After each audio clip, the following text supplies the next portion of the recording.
Hello, hello, Dubai. Thank you very much for having me today. It's really a pleasure to be here. Dubai feels a bit like home, so I feel very comfortable being here in front of you guys today. So, as mentioned, my topic today will be about brands and actually scaling them globally, and more specifically about having them, go global in multiple countries, and at the same time being able to cover multiple markets.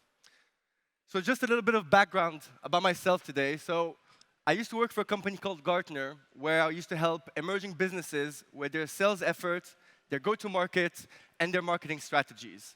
I worked with so many leaders and so many business owners, and one main thing that I was always hearing from them is they felt very confident about the products they were building, the solutions they were selling, but one main thing always came up is whenever it came to selling those products or marketing them, that's really where they felt really challenged, and they felt they needed some support. So after hearing that so much, I basically decided to open up AMD Digital, which is one of my businesses. And what we do at AMD Digital is we help e-com, tech, and crypto brands basically acquire customers through effective sales and marketing strategies.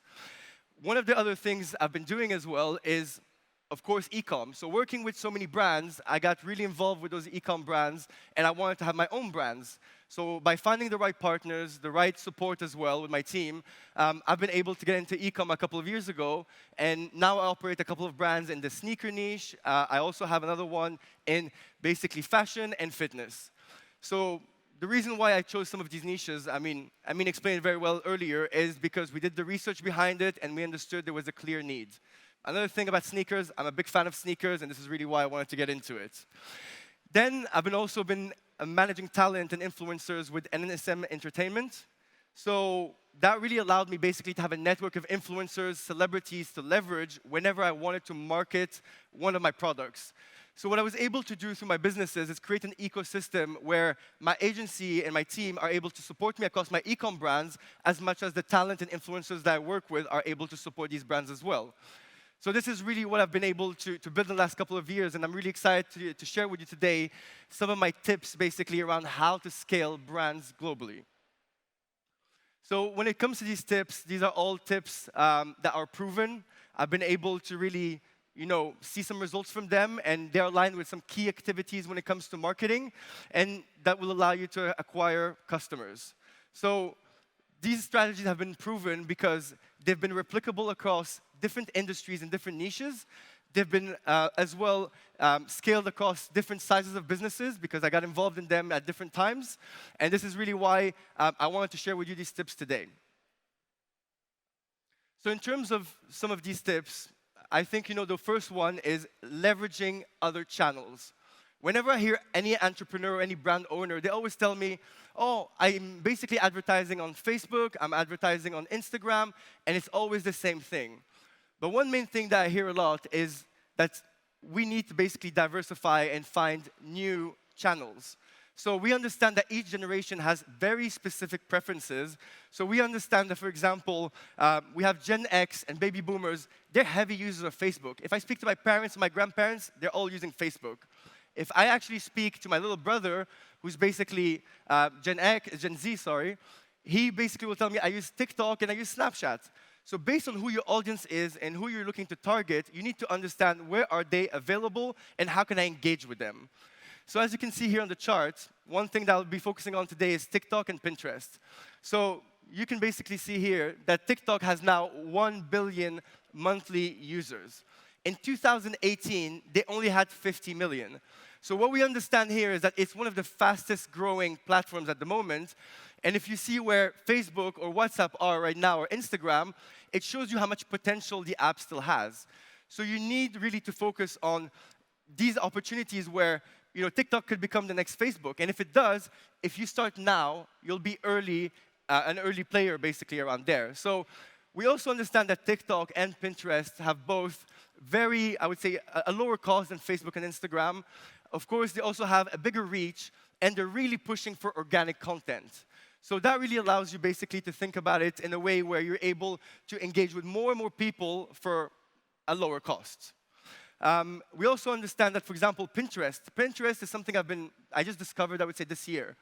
When it comes to Pinterest, a lot of niches and specific niches work really well. So we're talking about fashion, art, home decor. We're also talking about many others, but you need to understand if Pinterest is right for your brand or not.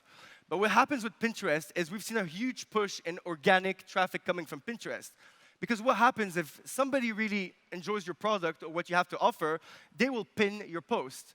And if they have a good following, that means that people will actually be going on their profile and checking out your product. So what we've seen from that is we've been able to have a 30% increase in organic traffic and sales by posting on a daily basis on Pinterest and being able to push that organic traffic towards our shop. So this is really something that we wanna. I would recommend a lot of the brand owners or agency owners working in e-commerce to push for is diversification of the different, I would say, channels that you leverage to acquire customers. But the really important thing here is make sure to test it. You have nothing to lose to test a campaign on TikTok. You have nothing to lose to test a campaign on any other platform. But it's all about where your audience sits and how you're looking to engage with them. In terms of the second tip that I want to share with all of you today is please don't be dependent on ads. A lot of brand owners will tell me that their main acquisition channel is just ads. And the thing that happens is that if you're looking to build a long-term and sustainable business, just doing ads will not be effective, and actually it might even prevent you if one day one of these channels was to go down. I know it's not very possible. Let's say tomorrow Facebook or Instagram disappears. What happens? You have no audience, you have nobody to market to, and this is really why you should not be dependent only on ads. So today here, we are at an affiliate event. So my first recommendation is create an affiliate program.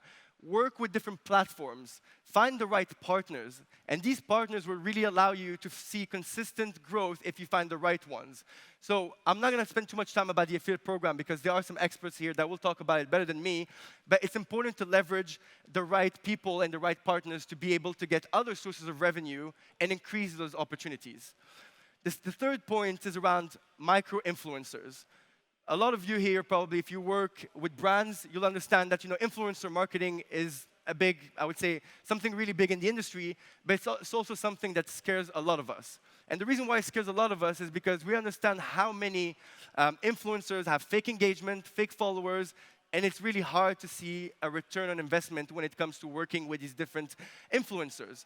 So what I recommend is find micro-influencers between like 1,000 and 10,000 followers that are specific and that are aligned with your niche and work with them on a revenue share model.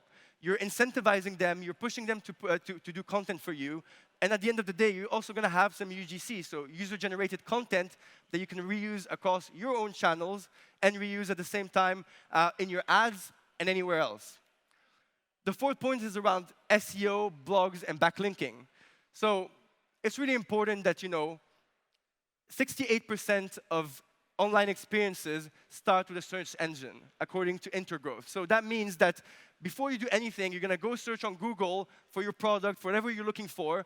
So that means if you don't rank on the first, second page of Google, you're reducing your opportunities, basically, of having organic traffic, getting visibility, and ultimately increasing your sales. The third little tip that I want to share is around analytics, CRO, and data. So I want to start with a quote from Mike Gospe, who's basically a marketing expert when it comes to how-to guides and practical workshops as well. And he always says, whoever understands the customer best wins. So one thing that really shocks me is the amount of, I would say, marketers and business owners and brand owners that do not understand their audience. They don't understand, their traffic, and they don't understand their behaviors. So it's really important to understand, what are your click-through rates? What is your bounce rate? Understand as well, why are people leaving your website? So you can understand maybe why as well you're getting abandoned carts. So looking at data will really allow you to have a better understanding and focus on optimization. When it comes to optimization, without the data, you can't optimize. The second point is around increasing the value you get out of each and every single customer that you bring to your website. So when we think about that, it's all about, looking at how can I upsell? How can I have more people adding their email onto my email list? How can I have a better user experience, a better customer journey, and ultimately better conversion? So if I'm able to really focus on that element of, I would say, CRO, it really will allow you as well to get more money out of one person coming to your website and coming to your shop. The last point is around data and performance of ads. Of course, there's a lot of people today that have been speaking about performance of ads and of your paid channels. Understand your CPM. One thing that I've noticed recently, for example, is that our CPMs are slightly going up, especially as now we're coming into Black Friday, we're coming into Christmas. So that means it costs me more to reach the same 1,000 people. So in that sense, I need to make sure that my conversion and my engagement is high to make sure that those CPMs don't affect my performance and as well my sales. Look, understand, like Amin said earlier, understand your cost per acquisition. Benchmark it against, I would say, other competitors in the industry metrics, and that will really allow you to understand, how can I improve my cost per acquisition, and is that actually a good cost per acquisition, or is it too high? Of course, return on advertising spend. That's a big one. For an e-com brand, you should be looking at 4 to 5x when it comes to your return on advertising spend, and that's an average. The thing is, like, the people that don't really understand the data and that will just push more and more money into their campaign just because the campaign is performing, that's not the right thing to do, actually. Like, you really need to look at how much you're getting for every single dollar you're spending. So working on data analytics will really allow you to have a better understanding of your audience, a better understanding of their behavior, and ultimately be able to allow you to make adjustments and optimize your shop to increase, ultimately, sales. Then this is a big one.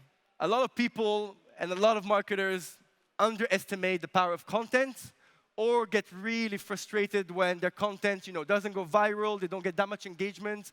And this is something that happens to all of us. I'm the first one that gets frustrated when I put so much time into some content and it doesn't get the returns that I was expecting. The reality is consistency is key when it comes to posting on social media, creating content, and sharing it with our audience. So make sure to provide value to your customers. Make sure that you're there helping them solve a problem, helping them overcome that problem, and that you are the solution for them, or your product is the solution. So today what I want to do is I want to share with you a quick strategy when it comes to content, and that worked really well for the e-commerce brands we've been working on. So let's say your e-com brand is called Pods. Pods, you have your main page on Instagram, TikTok, you have it as well on Facebook. And what you're going to do is you're going to create country-specific pages that will support the main page. So you'll have Pod France, Pod UK, Pod US. Pick the countries where you sell the most. So look at your data again. Look at these countries where you are selling the most and create different pages for these countries. The content that you'll have spent time basically putting together and creating, you'll be able to reshare it across all of the different countries, but don't share it at the same time. Have a mix and match when it comes to the content. Make sure that the calendars of these content are different. And let's say you have a reach of 1,000 views on your videos with your main account.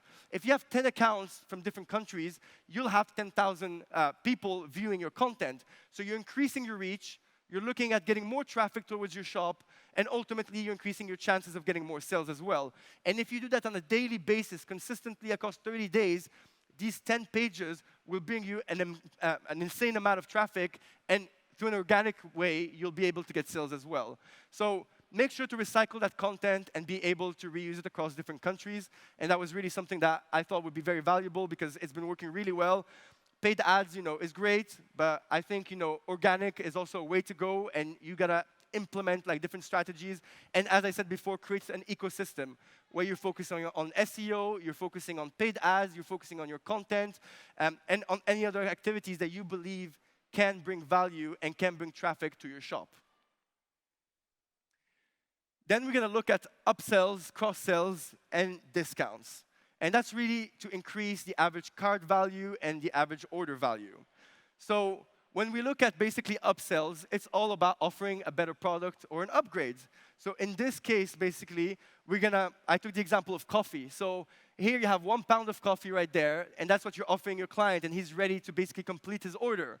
If you put an offer in front of him that for only $3 more, so for $25, he'll get 2 more pounds.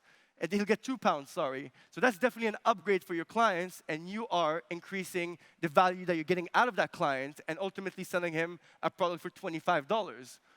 Then we're looking at cross-selling, which is really important. So here you're going to do research and test multiple products that you believe are complementary to your main product and that your client and customers will need. It's really important to do research and to test because needs can change, but also you want to understand what are these complementary products that perform the best with your main product. So again, with the coffee, we used filters as an example. So you're selling your 1 pound of coffee, and you're adding a pack of filters to your order for $3 extra. And your total cart value will then be $25 instead of $22. So that's really important to focus on these and to do the research around it because it will really allow you to, I would say, increase your average cart size, and as I said, get more value out of each person coming to your shop. Then my last point here is around volume orders. So you really want to push people to buy more volume. As I said, it's getting harder and harder to get traffic onto your website, onto your shop. Then you're going to make sure that you're getting the maximum amount of value from it. And in this case, you want to be offering maybe, a discount on the second or third item. Maybe you want to give them 1 free item if they buy 2 items. Think about volume. Think about your margins. And of course, it needs to make sense from a financial perspective that these basically discounts are actually like something where you're winning and something that will benefit you and the brand. Then we're going to talk about email marketing. Email marketing is one of the things that I used to hate, and I found it quite, I would say, not pointless, but I would say like ineffective, and I felt we're spending so much time on it, very similar to content, and not getting that much return.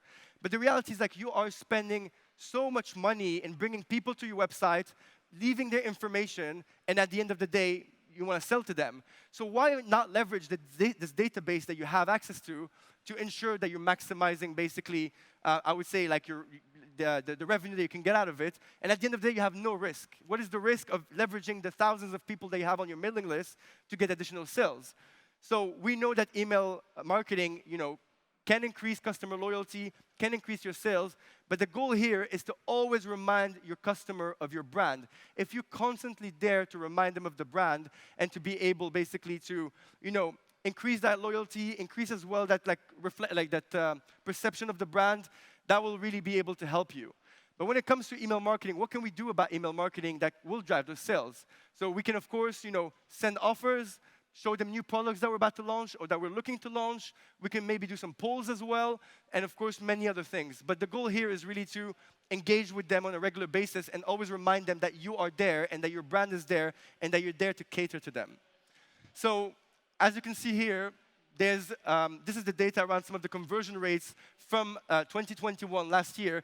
And you can see, in average, the conversion rate for any email marketing activity is around 1 to 2%. But 1 to 2%, if you actually have a database of 10,000 people or more, actually that's a lot of people. And that 1 or 2% can represent thousands and thousands in revenue that you might have missed on by basically like doing any of these activities right now. So it's important that you ensure that across your brands, you are creating that ecosystem. You are leveraging different marketing activities in order to put yourself out there, especially if you're going global, especially if you're going all around the world. This is going to really help you basically like maximize your efforts and not have to, just depend on ads or just focus everything right there. So this is really like, I would say like how you want to build your long-term clients and by implementing some of these things. So this is it for me today. I really want to thank you. This is Assil Dayri, and I'm open to any questions.